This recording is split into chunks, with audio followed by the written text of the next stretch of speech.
99% des gens ne sont pas prêts à faire ce qu'il faut pour réaliser leurs rêves. Les marines ont une maxime. Tout le monde veut aller au paradis, mais personne ne veut mourir. Le code de toute réalisation d'un rêve est l'autodiscipline, très important. Tu le sais bien, quelque chose d'aussi simple que la nourriture et de manger. Il ne s'agit pas autant de ton corps que de ton mental. C'est reprendre le contrôle de ton mental pour pouvoir choisir les actions qui sont dans ton meilleur intérêt. Chaque jour, nous choisissons de la merde qui n'est pas dans notre intérêt. Donc si le monde t'attaque et que le monde veut te combattre et que le monde essaie de te garder la tête sous l'eau, alors tu vas rester à ne rien faire. Dans ce cas, tu t'empêcheras de réaliser ce dont tu rêves. Et je pense que le mot discipline a une sorte de mauvaise réputation. Nous y pensons en termes de punition. Je ne parle pas de discipline de cette façon. Je parle de discipline dans le sens où tu apprends à renoncer au plaisir facile en échange de respect de soi à long terme. Je crois que l'autodiscipline est la définition de l'amour de soi. Que tu te dis que tu t'aimes, cela signifie que tu te dois d'avoir un comportement envers toi-même.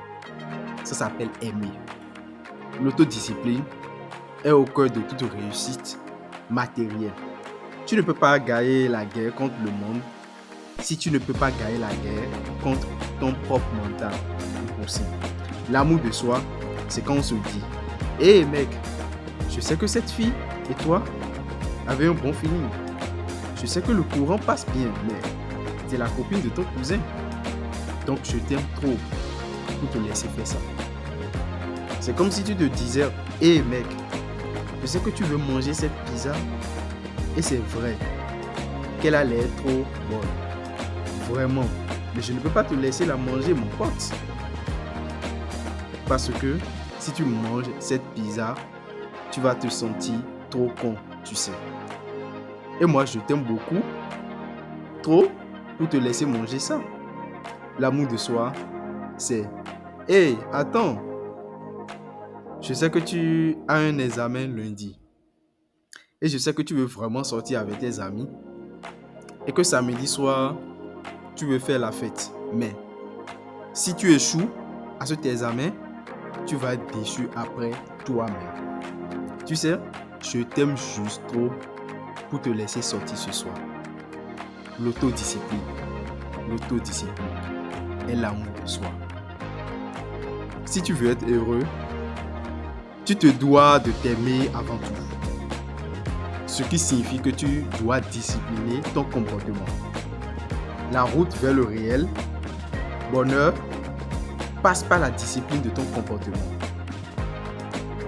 Nous avons tendance à fonder notre estime de soi sur ce que les autres pensent. Et ce n'est vraiment pas ça.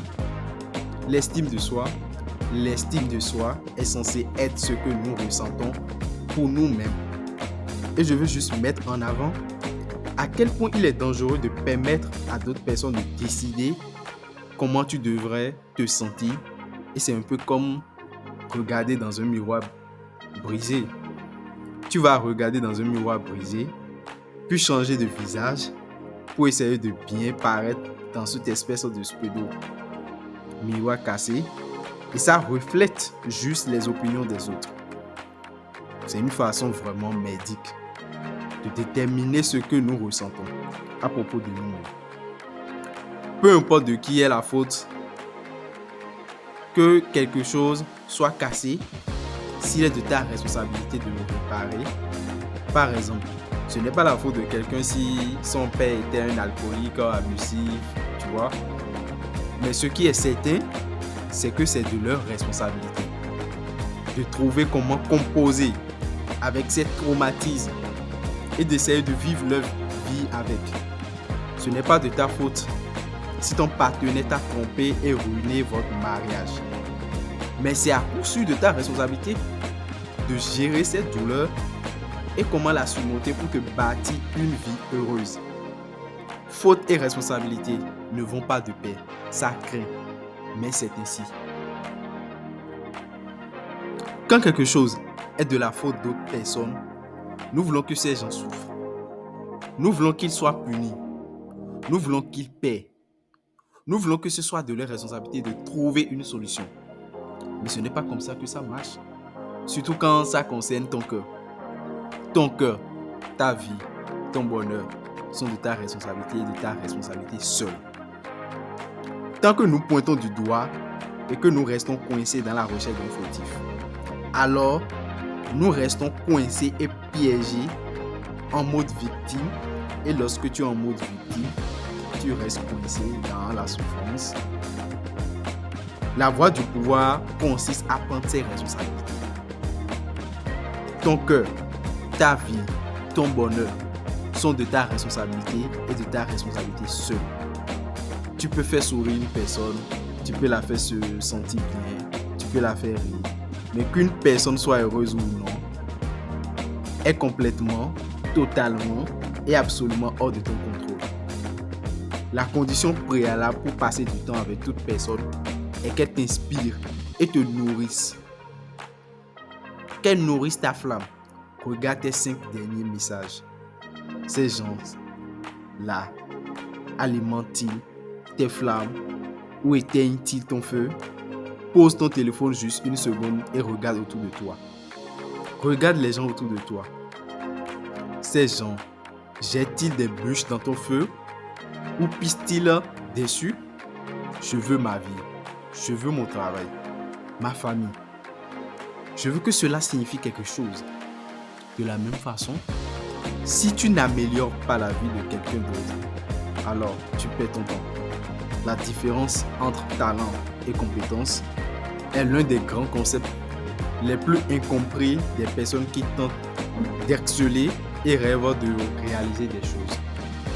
Un talent est quelque chose que tu as naturellement. La compétence n'est développée que par des heures et des heures et des heures d'entraînement acharné. N'essaie pas de construire un mur. N'aie pas l'intention de construire un mur. Ne te dis pas que ça va être le plus beau, le plus incroyable et le plus grand mur jamais construit. Ne commence pas par là. Dis-toi seulement, je veux poser cette brique aussi parfaitement qu'une brique peut être posée. Il n'y aura pas une seule brique sur la surface de cette terre qui sera mieux posée que cette brique que je vais poser dans les 10 prochaines minutes. Et tu fais ça tous les jours. Et bientôt tu as un mur. Et je pense mentalement l'avantage que cela me donne sur beaucoup de gens avec qui j'ai pu être en concurrence dans diverses situations et qu'il est compliqué de faire le premier pas quand on regarde la difficulté de la tâche. La définition de qui je suis est très claire pour moi et redéfinit qui je veux être. De ce fait, je sais avec certitude que je suis plus fort que je ne le pensais. Tu sais, tu ne peux pas t'empêcher de poser la question: qu'est-ce que je ferais si j'étais à la place de Mohamed Ali? Je suis motivé par la peur. Je déteste avoir peur de faire quelque chose. Et je pense que ce qui s'est développé à mon plus jeune âge a été cette attitude que j'ai eue lorsque j'ai commencé à vouloir certaines choses. J'étais effrayé. Pourquoi as-tu peur dans ton lit la veille au soir? Pourquoi? En quoi cette peur va te servir? T'as qu'à ne pas y aller. Pourquoi as-tu peur dans ton lit 16 heures avant de sauter? Pourquoi as-tu peur dans la voiture? Pourquoi tu ne kiffes pas ton petit déjeuner? La peur, c'est la peur de quoi? Tu n'es même pas près de l'avion. Tout ce qui se passe avant d'être au bord du vide n'a franchement aucune raison d'être effrayant. Ça ne fait que gâcher ta journée. Tu n'es pas obligé de sauter, mais au moment où tout d'un coup ça arrivera, c'est ainsi où à cet instant précis où tu étais censé être terrifié se trouve être la plus extraordinaire expérience de ta vie. Et l'univers place les meilleures choses de la vie de l'autre côté de la terreur. Voilà un peu. C'est très important. Restez juste motivé au fait. Restez motivé. Ne vous découragez pas. Fixez-vous des objectifs. Et suivez vos objectifs de près. C'est très important.